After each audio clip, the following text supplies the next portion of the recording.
My name is Gabi Yanuzzi, Director of Stores for G&M Oil.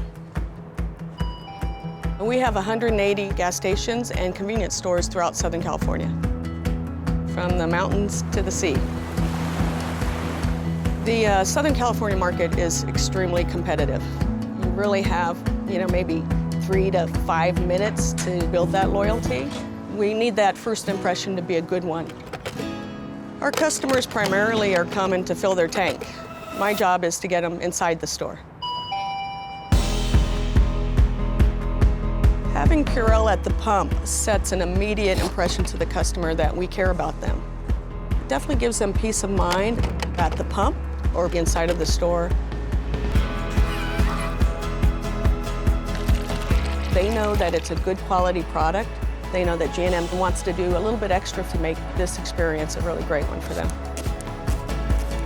If you're fortunate enough to have that customer, you need to find ways to build that loyalty and for them to know that that was a great experience, it was clean, it was safe, it was a good day.